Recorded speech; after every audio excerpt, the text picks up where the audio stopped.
కృష్ణం వందే జగద్గురుం. ఆత్మబంధువులందరికీ నమస్కారం. శ్రీమద్ భగవద్గీత ఈరోజు ఆ భగవద్గీతలో ఏముందో, ఆ భగవద్గీతకి ఎందుకు అంత ప్రాశస్త్యం ఉందో, భగవద్గీత నుండి మనం నేర్చుకోవలసినవి ఏమిటో అవన్నీ కూడా మనం తెలుసుకుందాం. ఇవన్నీ కూడా స్వయంగా భగవంతుడే తన గురించి, తన భక్తుడి గురించి, తన మీద ఉండాల్సిన భక్తి గురించి చెప్పటం వల్ల మరొక మానవ మాత్రంతో పని లేకుండా మార్పులు, చేర్పులు, తీర్పులు మరి లేకుండా స్వయం సిద్ధమై నిలిచింది భగవద్గీత. అసలు ఏమిటి భగవద్గీత అంటే, భగవద్గీత మనకు సంబంధం ఏమిటి అని ప్రశ్న. అందులోని విషయాల్ని తెలుసుకోవడం వల్ల మనకి ఏం ప్రయోజనం కలుగుతుంది, మానవ జన్మను సార్థకం చేసుకోవడానికి భగవద్గీత ఎలా సహాయపడుతుంది అనే ప్రశ్నలు పరంపర మనసులో వస్తూ ఉంటాయి. మీరు సరదాగా మీ బంధువుల ఇంటికి వెళ్ళాలని హైదరాబాద్ వెళ్ళారు. ఒకరోజు బిర్లా మందిరానికని, ఒకరోజు పార్కుకి, జూకి వెళ్ళి వస్తున్నారు. ఒక రోజున ఎవరో స్వామీజీ భగవద్గీతపై ప్రవచనాలు చేస్తున్నారని అక్కడికి వెళ్ళారు. 1 గంట సేపు ఆ ప్రవచనాలు విని ఆనందించారు. అక్కడి నుండి తిరిగి ఇంటికి వచ్చి భోజనం చేసి పడుకుంటే హాయిగా ఉండేది మనసు. కానీ మధ్యలో స్నేహితుడు కనిపించి, దగ్గరలో సర్కస్ ఉంది వెళ్దామంటే సరేలే అని వెళ్ళాడు. జనంలో తోసుకుని టిక్కెట్ కొనుక్కుని లోపలికి వెళ్ళారు. స్నేహితుడు కనిపించలేదు. 2 గంటలు సర్కస్ చూశాడు. తిరిగి ఇంటికి బయలుదేరాడు. దారి తెలియలేదు, కరెంటు పోయింది. అయినా ముందుకెళ్ళాడు. అక్కడ చిమ్మ చీకటి, కీచురాళ్ల ధ్వనులు, భయం వేసింది. వడివడిగా అడుగులు వేస్తున్నాడు. వెనక కుక్క మరుగుతూ వెంటపడుతున్నట్లుగా అనుమానం వచ్చి పరుగులు అంకించుకున్నారు. బాధ, దుఃఖం, ఆకలి, అలసట దిక్కు తెలియక అలా వెళుతున్నారు.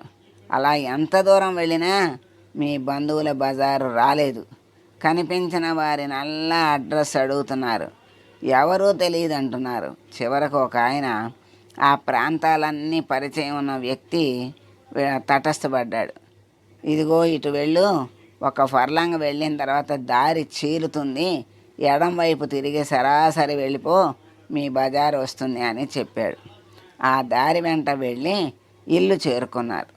నీ బాధలు, భయాలు తొలగిపోయి హాయిగా ఉన్నావు. ఇదే విధంగా మనం కూడా మన స్వస్థానాన్ని, అంటే స్వస్థానం అంటే ఏమిటి, మనం పరమాత్మలో నుంచి వచ్చాం, మళ్ళీ స్వస్థానం అంటే పరమాత్మలోకే వెళ్ళాలి. పరమాత్మ స్థానాన్ని విడిచి మానవులోకి వచ్చి పడ్డాం మనం. ఇక్కడ ఏవేవో పనులు చేస్తూ వాటి ఫలితంగా సుఖాలు, దుఃఖాలు అనుభవిస్తున్నాం. మరి ఈ జన్మని విడిచిపెట్టి మనం చేసిన పుణ్యకర్మల ఫలితంగా స్వర్గలోకానికి కూడా వెళ్ళి అక్కడ అనేకమైన భోగాలు అనుభవిస్తాం. అలాగే పాపకర్మల ఫలితంగా నరకానికి వెళ్ళి నరకయాతనలో భయంకరమైన దుఃఖాలు, కష్టాలు అనుభవిస్తాం. ఆ పుణ్య పాప కర్మల ఫలితాలు అనుభవించిన తర్వాత మళ్ళీ ఏమవుతుంది, తిరిగి మళ్ళీ ఈ లోకంలోనే కుక్కగానో, నక్కగానో, బల్లిగానో, పిల్లిగానో, పక్షిగానో, పందిగానో, పులిగానో, ఏనుగుగానో, చెట్టుగానో, పుట్టగానో, లేక మానవుడిగా అనేక రకాల జన్మలు ఎత్తుతూ ఉంటాడు. అనేక సుఖాలు, భోగాలు, కష్టాలు, దుఃఖాలు అనుభవిస్తూ ఉంటాడు. ఇలా అనంత కోటి జన్మలు, మరి 1 కాదు 2 కాదు, ఈ ప్రయాణం ఇలా సాగుతూనే ఉంటుంది. మనం రోజుకొక డ్రెస్సు వేసుకున్నట్లుగా ఒక్కొక్క జన్మలో ఒక్కొక్క దేహాన్ని తగిలించుకొని ఈ అంతులేని ప్రయాణాన్ని కొనసాగిస్తూ ఉంటాం. అయితే మనం ఎక్కడికి వెళ్ళాలో, ఎటు వెళ్ళాలో, ఎలా వెళ్ళాలో తెలియకుండానే ఈ ప్రయాణం సాగిస్తూ ఉంటాం. కస్త్వం కోహం కుత అయుతః, నీవెవరు, నేనెవరు, ఎక్కడి నుంచి వచ్చామని భజగోవింద్ పెద్దలు శాస్త్రాలు మనకి అడుగుతూనే ఉన్నారు. మిత్రమా, ఎక్కడి నుండి ఎక్కడకు నీ ప్రయాణం అని అడిగితే, ఏమో, ఎక్కడి నుంచి వస్తున్నామో తెలియదు, ఎక్కడికి వెళ్ళాలో తెలియదు. గుడ్డి ఎద్దు చేలో పడ్డట్టుగా గాలి ఎటు వేస్తే అటు ఎగిరిపోయే ఎండుటాకులాగా ఎలాగో జీవనయాత్ర సాగిస్తున్నాం. కానీ మన ప్రయాణానికి ఒక గమ్యం లేదు, ధ్యేయం లేదు, లక్ష్యం లేదు. అచ్చంగా చీకటి బండి అన్నట్లుగా చీకట్లోనే ప్రయాణం చేస్తున్నాం. మన ప్రయాణానికి పుట్టు పూర్వోత్తరాలు తెలియవు, లక్ష్యాలు తెలియవు.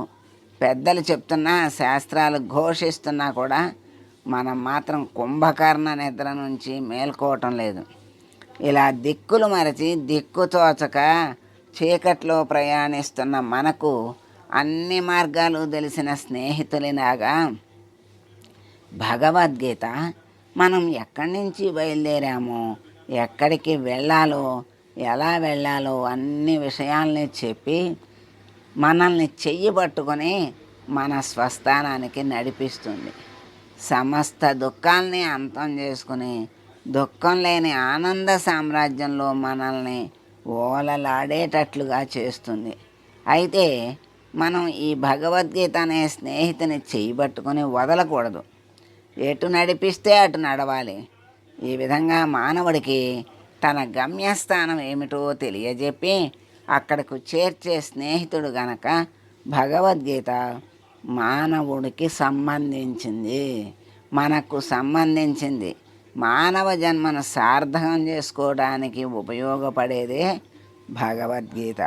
కనుక భగవద్గీతను చదవటం కాదు, భగవద్గీత చెప్పే విషయాలను గ్రహించాలి.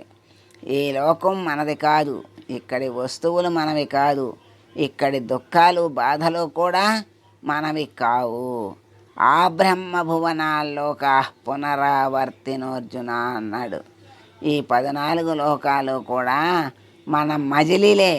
ఆ లోకం నుంచి ఈ లోకానికి, ఈ లోకం నుంచి ఆ లోకానికి అలా ప్రయాణాలు చేస్తూ ఉంటాం. ఏతం బాణలాగా పైకి కిందకి తిరుగుతూ ఉంటాం. ఈ ఈ ప్రయాణం ఆగాలి, స్వస్థానానికి చేరాలి అంటే భగవద్గీతనే ఆశ్రయించాలి. ఆ పరమాత్మనే అడగాలి. ఆయన్నే ఆశ్రయించి ఆ వాక్కుల్ని చక్కగా శ్రవణం చేసి మననం చేసి మరి మసులుకుంటే మనం ఎక్కడి నుంచి వచ్చామో అక్కడికి చేరుస్తుంది ఈ భగవద్గీత. ఎక్కడి నుంచి వచ్చాం? చివరగా పరమాత్మ నుంచి వచ్చాం. చివరగా ఎక్కడికి వెళ్ళాలి అంటే స్వస్థానానికి, పరమాత్మలోకే వెళ్ళాలి. అదే ముక్తి, మోక్షం అంటాం. అంటే ఈ బంధాలన్నీ లేని స్థితే ముక్తి. ఈ బంధాలని ఎలా తెగ్గొట్టుకోవాలి అనేది ఈ భగవద్గీత మనకి దారి చూపిస్తుంది. చక్కగా జ్ఞానాన్ని తెలియజేసేటువంటి ఈ భగవద్గీతను ఆశ్రయించి ఆ జ్ఞాన మార్గంలో నడిచి ముక్తిని అందరూ పొందాలని కోరుకుంటూ స్వస్తి చెబుదాం. లోకా సమస్తా సుఖినో భవంతు. శుభమస్తు. శుభం.